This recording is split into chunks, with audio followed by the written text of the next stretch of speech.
नमस्कार, fast and facts का वक्त है। मैं हूं आपके साथ अदिति अवस्थी, मेरे साथ है मीमांसा मलिक।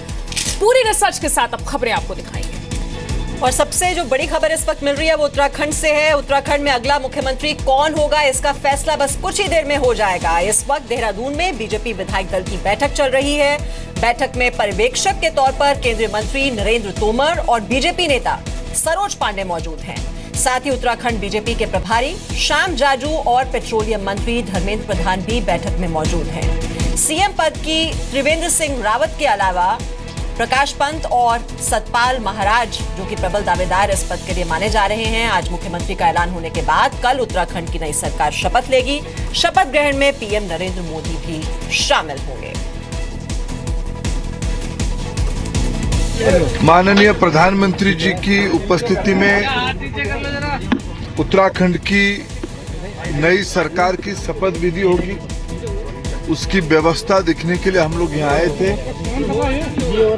मैं उत्तराखंड की जनता को आभार प्रकट करता हूँ, जिस प्रकार की अभूतपूर्व जनाशीर्वाद भारतीय जनता पार्टी पे उत्तराखंड की नागरिकों ने, जनता ने किया है।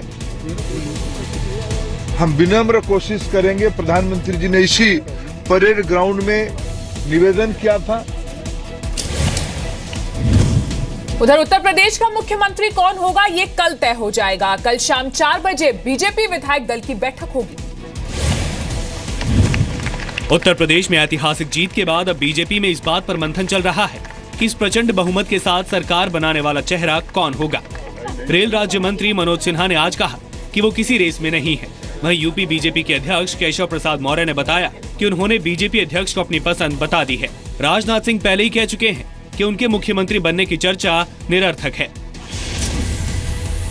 यार, न मैं रेस में हूँ, न मैं रेस के बारे में जानता हूँ। लेकिन सर, आपके नाम को लेकर चर्चा तो काफी चल रही है। ये भी मुझे नहीं पता। अरे सर, ऐसा लगता है सर बुलेट ट्रेन बनाते आप खुद बुलेट ट्रेन पे बैठ गए हैं। कल विधायक दल की बैठक है और संभवतः परसों 19 तारीख को शपथ ग्रहण भी हो सकता है। कल अमित शाह ने कौन बनेगा मुख्यमंत्री, इसकी जिम्मेदारी आपके ऊपर छोड़ी। 24 घंटा हो गए, आपने निभा दिया।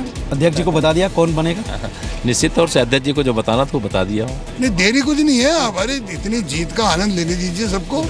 इतनी भारी बम्पर जीत हुई है, पहली बार उत्तर प्रदेश में जनता ने हम पे इतना भरोसा किया है, तो आनंद लेने दीजिए। कल ही विधायक दल की बैठक है, उसमें निर्णय करेंगे। उत्तर प्रदेश में मुख्यमंत्री का शपथ ग्रहण 19 मार्च को होगा। प्रधानमंत्री मोदी और बीजेपी अध्यक्ष अमित शाह भी शपथ ग्रहण समारोह में शामिल होंगे। बीजेपी ने यूपी में अकेले 312 सीटें और गठबंधन के साथ मिलकर 325 सीटें जीती हैं। यूपी में सीएम पद की दौड़ में बीजेपी से कम 12 दावेदार हैं। ये भी मुमकिन है कि कोई नया चेहरा सामने आए, क्योंकि ऐसा सरप्राइज बीजेपी पहले भी दे चुकी है। यूपी उत्तराखंड में करारी हार के बाद कई पार्टियों ने 2019 में बीजेपी के खिलाफ महागठबंधन बनाने की कसरत फिर शुरू कर दी है। 5 में से 4 राज्यों में पटखनी खाने के बाद कांग्रेस में लीडरशिप पर सवाल उठने शुरू हो ही गए थे। अब चिंता 2019 की सता रही है। जेडीयू ने कहा है कि विपक्ष को मिलकर नरेंद्र मोदी के खिलाफ विकल्प तैयार करना चाहिए। जेडीयू ने कहा नीतीश कुमार को प्रोजेक्ट किया जाना चाहिए। तो मुझको लगता है कि ये रिजल्ट से एक सीख लेना चाहिए सारे विपक्षी दलों को। एक साथ आना चाहिए, तभी नरेंद्र मोदी जी का विकल्प हो सकता है देश में। वो विकल्प होंगे नीतीश कुमार जी। वो मजबूती के साथ में चुनाव में उतरेंगे और विशेष रूप से जो इनकी प्रोपेगेंडा मशीन है उसका जवाब देंगे कि इन्होंने क्या क्या वादे किए थे। बीजेपी ने कहा है कि ऐसे गठबंधन की चर्चा का मतलब है कि विपक्ष साथ मिलकर डूबना चाहता है। कोई अकेले डूबना नहीं चाहता, इसलिए सब चाहते हैं कि मिलकर ही हम डूबे, मिलकर ही समाप्त।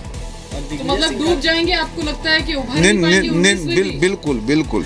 19 की बात तो छोड़ दीजिए, 24 तक के लिए कोई गुंजाइश नहीं। देखिए, एक कहावत है, हम कोई कांग्रेस के ऊपर में नहीं कटाक्ष कर रहे हैं, किसी के ऊपर में नहीं कटाक्ष कर रहे हैं, लेकिन एक कहावत है कि 100 लंगड़ा मिला करके एक पहलवान नहीं होता है। तो 2019 में नरेंद्र मोदी के हराने के लिए अभी कोई कैंडिडेट हिंदुस्तान में नहीं। कोई छवि वाले जो हैं इस बार नरेंद्र मोदी के सामने टिकने वाले नहीं।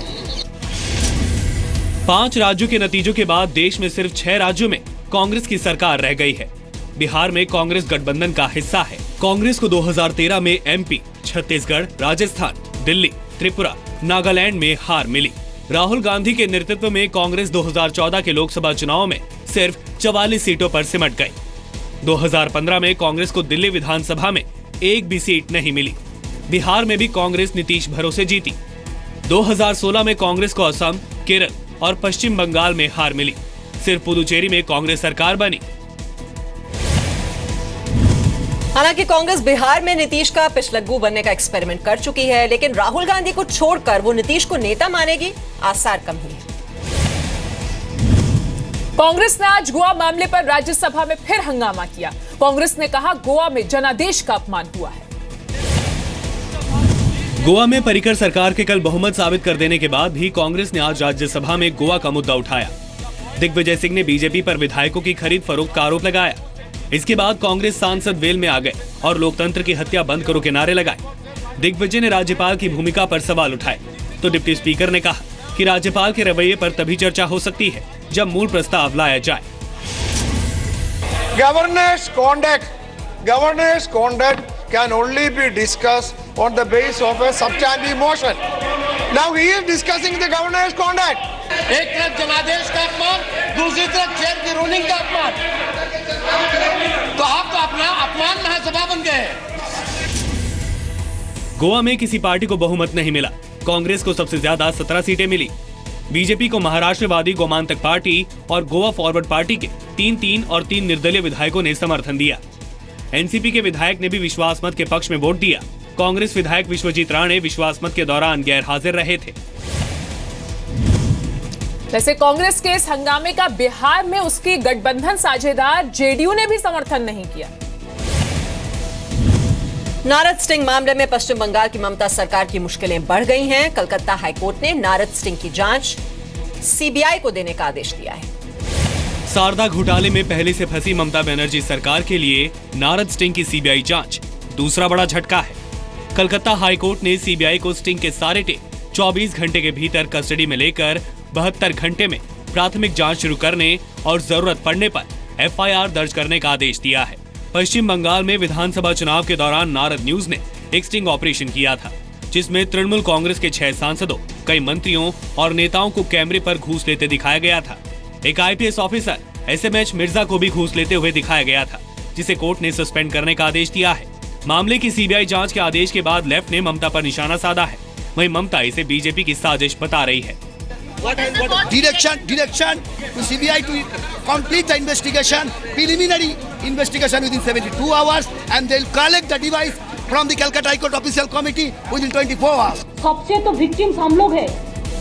हम क्यों पब्लिक का बात बोलते हैं, पब्लिक का बात चर्चा करते हैं?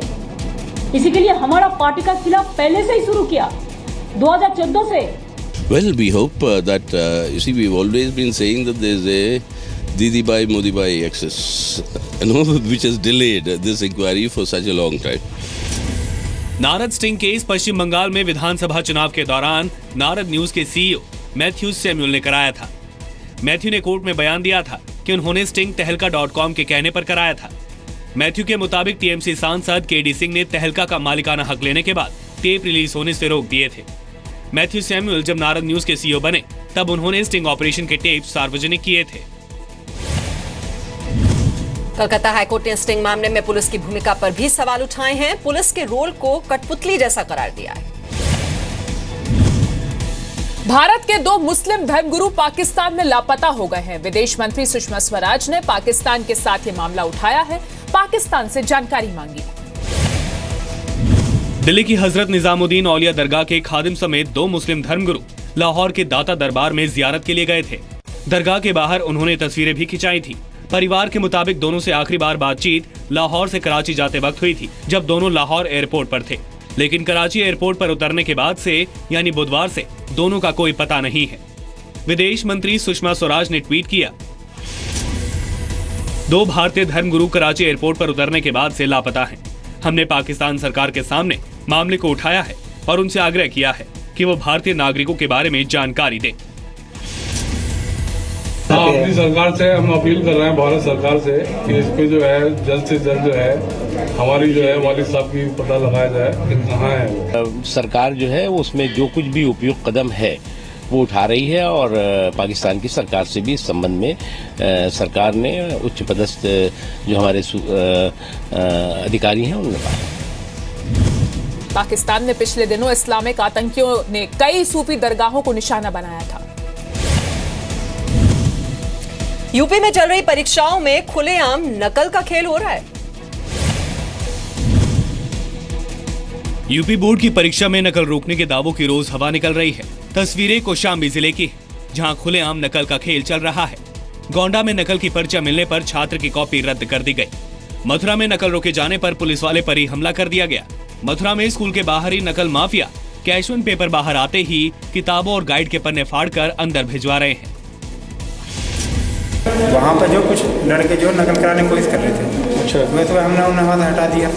फिर परीक्षा के बीच में जो दोबारा आए वो कह रहे कि ये अच्छी बात नहीं है आपकी, आप जानते नहीं हो हमें। आवाज़ मार के वो सब आ गया, तो उसके हाथ में जो धारदार हथियार थे, दाती वगैरह खेत में काम करते हैं, वो छीन के उसने जो सर को मारा मेरे।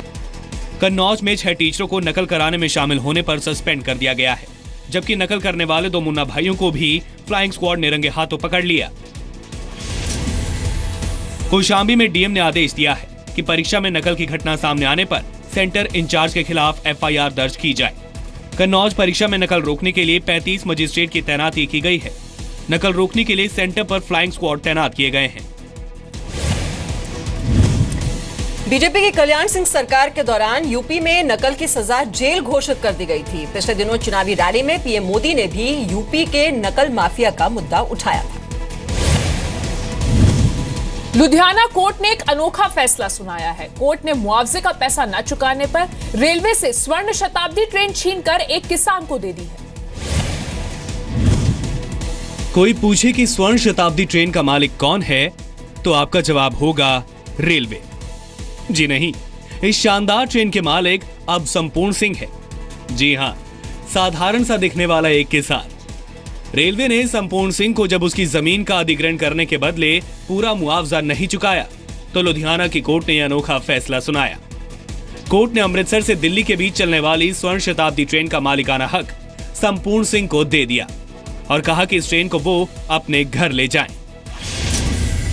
रेलवे महकमे ने जमीन रिकवायर करी थी। ये 2007 ਦੇ ਵਿੱਚ ਇਹਨਾਂ ਨੇ ਰਿਕਵਾਇਰ ਕੀਤੀ ਜ਼ਮੀਨ। ਆਪਕੀ ਜ਼ਮੀਨ ਸੀ? ਹਾਂਜੀ। ਉਦੋਂ ਬਾਅਦ ਦੇ ਵਿੱਚ 25 ਲੱਖ ਕਿੱਲੇ ਦੀ ਕੀਮਤ ਦਿੱਤੀ ਸੀਗੀ ਤੇ ਨਾਲ ਦੇ ਪਿੰਡ ਨੂੰ 71 ਲੱਖ ਦੀ। रेलवे ने लुधियाना चंडीगढ़ रेल लाइन के लिए 2007 में किसान संपूर्ण सिंह की जमीन का भी अधिग्रहण किया था। संपूर्ण सिंह को 1 करोड़ 47 लाख रुपए मुआवजा मिलना था, लेकिन रेलवे ने उन्हें सिर्फ 42 लाख रुपए दिए। 2012 में मामला कोर्ट पहुंचा। 2015 में फैसला आया, लेकिन रेलवे इसके बाद भी मुआवजा नहीं दे पाया। संपूर्ण फिर से कोर्ट पहुंचे तो कोर्ट ने स्वर्ण शताब्दी ट्रेन और लुधियाना स्टेशन का उन्हें मालिकाना हक दे दिया। संपूर्ण सिंह कोर्ट का नोटिस लेकर स्टेशन पहुंचे तो ट्रेन के ड्राइवर ने ट्रेन उन्हें सौंपने से इनकार कर दिया। संपूर्ण सिंह का कहना है कि उन्होंने ट्रेन इसलिए नहीं रोकी कि यात्रियों को दिक्कत होती, लेकिन उन्हें अपना पैसा चाहिए, चाहे तो कोर्ट ट्रेन को नीलाम करके उन्हें वो पैसा दिलाए।